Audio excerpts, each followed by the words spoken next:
Welcome to Lakshmi அம்மா kitchen. இன்றைக்கி நம்ம பார்க்க போகிற ரெசிபி என்னென்னா ஆட்டு ஈரல் தாங்க. ஆட்டு ஈரல் 250 கிராம் வாங்கி இது பாருங்கள் பொடிசாக கட் பண்ணி வச்சுருக்கேன். ரொம்ப பெரிய பெரிய பீஸாக இருந்தால் குழந்தைங்க சாப்பிட மாட்டாங்க. இந்த மசாலாவோடு எடுத்து சாப்பிட அப்படியே நல்லாயிருக்கும். பெரிய பீஸுன்னும் போது எப்படி நீங்கள் செஞ்சாலும் சமைச்சாலும் லைட்டாக அந்த கவுச்சி வாசனை வரும் எடுத்து சாப்பிடும்போது குழந்தைங்களுக்கு. அதனால் இந்த மாதிரி சின்ன சின்ன பீஸாக கட் பண்ணி வாஷ் பண்ணி மஞ்சத்தூள் போட்டு வச்சுருக்கேன். இது மாதிரி போட்டு சமைச்சு கொடுங்க.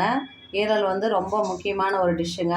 ஆட்டு இதுலேயே இது ஹீமோகுளோபின்லாம் கொஞ்சம் அதிகப்படுத்தும். குழந்தைங்களுக்கு ஈரல் கொடுக்குறது ரொம்ப நல்லது. பெரியவங்களும் சாப்பிட்லாம்.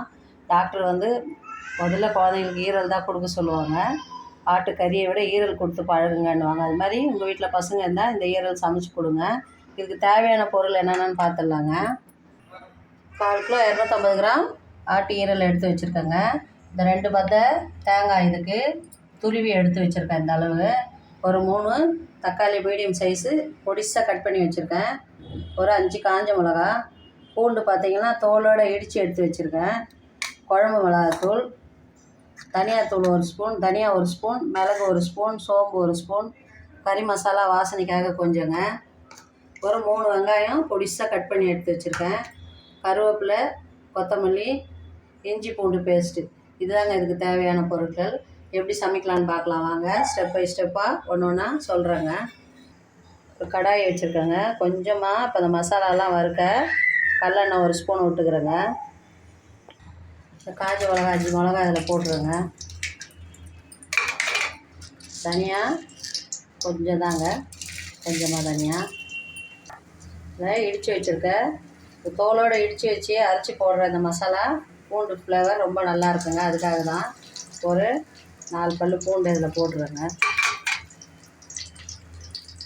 சோம்பு 1 ஸ்பூன், மிளகு ஒரு 1/2 ஸ்பூன், கருவேப்பிலைங்க. நான் சீவி வச்சுருக்க தேங்காவை இதில் போட்டுருங்க. இது நல்லா நம்ம ரோஸ்ட் பண்ணி வறுத்து எடுத்துக்கலாங்க. அடுப்பு சிம்மில் வச்சு வறுத்து எடுக்கலாம். அப்போலாம் கருகாது. ஒரு 5 நிமிஷம் ஸ்லோ ஃப்ளேமில் வச்சு நல்லா ட்ரையாக வறுத்து எடுத்துக்கோங்க. இதை இந்த மாதிரி நல்லா வறுத்துக்கணுங்க. தேங்காயெலாம் நல்லா வறுபடணும். நம்ம இது தண்ணி ஊற்றாமல் தான் பொடி பண்ண போகிறோம். ட்ரையாக ஈரல் வறுவலுக்கு ட்ரையாக பொடி பண்ணி தான் போட போகிறோங்க. அதனால் ஸ்டவ் ஆஃப் பண்ணிவிட்டு இதை வேறு பாத்திரத்துக்கு மாற்றிடலாங்க. பாருங்கள், நல்லா வறுத்து ட்ரையாக கருவேப்பிலை இந்த தேங்காயெலாம் நல்லா வாசனை வருங்க. நம்ம வறுக்கும் போதே தேங்காய் வாசனை வரும். மிளகா, தனியா, மிளகு எல்லாமே நல்லா வறுத்து வச்சாச்சு. இதை அப்படியே ஆறட்டுங்க. அதுக்கடுத்து நம்ம கடாயை வச்சு ஈரல் எப்படி ரெடி பண்ணலான்னு பார்க்கலாம் வாங்க. தேவையான கல்லெண்ணெய் விட்டுக்கிறேங்க. ஈரலுக்கு தேவையான ஒரு 50 கிராம் கல்லெண்ணெய். எண்ணெய் காஞ்சிச்சு. சோம்பு போட்டுக்கலாங்க 1 ஸ்பூனு. சோம்பு பொரிஞ்ச உடனே இந்த கருவேப்பிலை 2 பல்லு பூண்டு தட்டி வச்சுருக்கிறது, ஒரு 3 காஞ்ச மிளகா, எல்லாம் 3 ஒன்றா போட்டுடலாங்க. அப்போ தான் அந்த வாசனை ஒரே மாதிரி எல்லாமே நமக்கு கரெக்டாக ஈவனாக இருக்கும். அந்த பூண்டு ஃப்ளேவர், அந்த கருவேப்பிலை ஃப்ளேவர்லாம் பூண்டை தோல் எடுக்காமல், அப்போ தான் வாசனை நல்லாயிருக்கும். பூண்டு நல்லா ரோஸ்ட் ஆனோடனே நம்ம வெங்காயம் போட்டுடலாங்க. பூண்டு நல்லா ரோஸ்ட் ஆகிடுச்சு.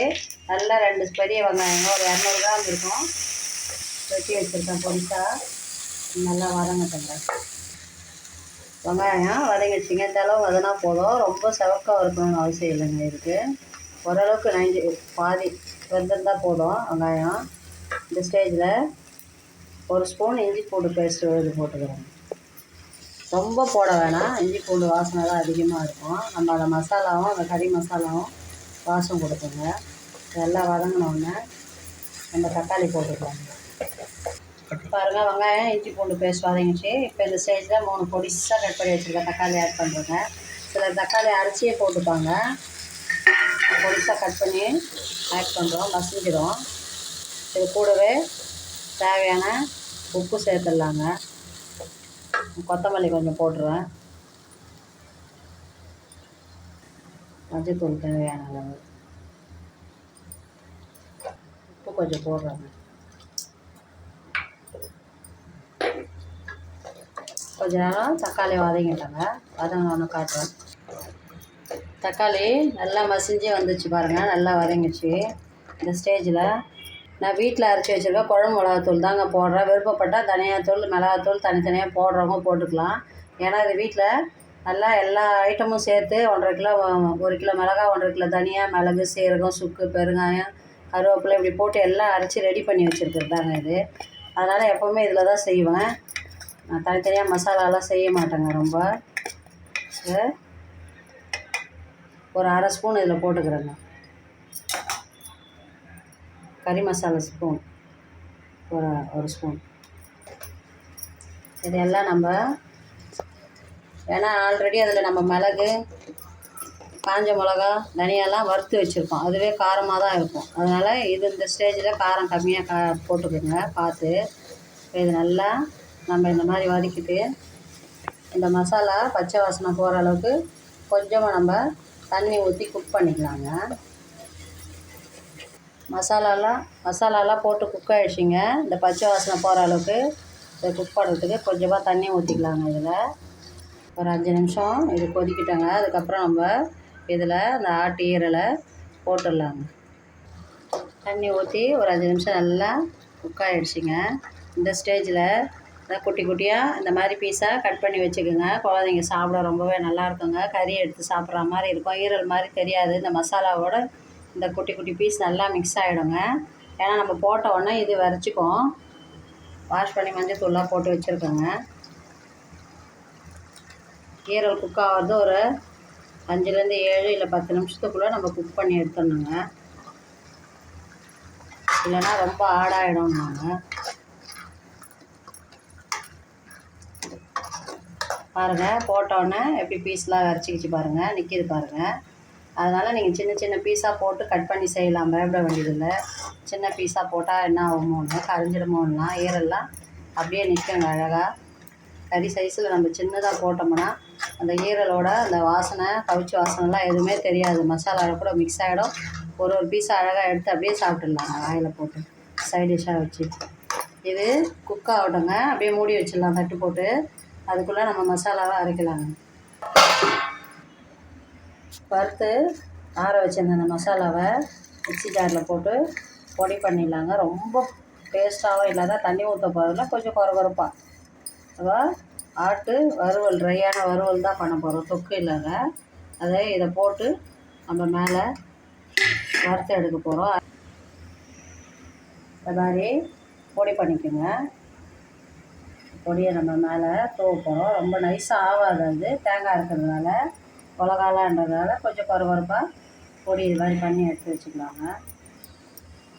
ஒரு 5 நிமிஷம் தட்டு போட்டு மூடிட்டு 5 நிமிஷம் தட்டு போட்டு மூடி திறந்துட்டு நம்ம இப்படியே தாங்க இதை இப்போ பண்ணணும். இது நல்லா ஈரல் ரெடி ஆகிடுச்சிங்க. பாருங்கள், நல்லா வெந்திருக்கு பாருங்கள். ரொம்ப நேரம் வேகக்கூடாது ஈரல். பீஸ் பீஸாக எப்படி இருக்குது பாருங்கள். இப்போ இந்த ஸ்டேஜில் இந்த மசாலாவெல்லாம் போட்டு சும்மா ஒரு 2 நிமிஷம் குக் பண்ணிவிட்டு இறக்கிடலாங்க.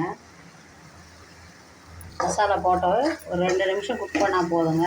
அவ்வளோதாங்க. ஸ்டவ் ஆஃப் பண்ணிடலாம். கொத்தமல்லி போட்டுடலாங்க. ஈரல் வறுவல் ரெடிங்க.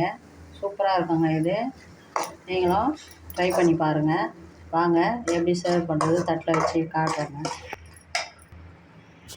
சூப்பரான ஈரல் வறுவல் ரெடிங்க.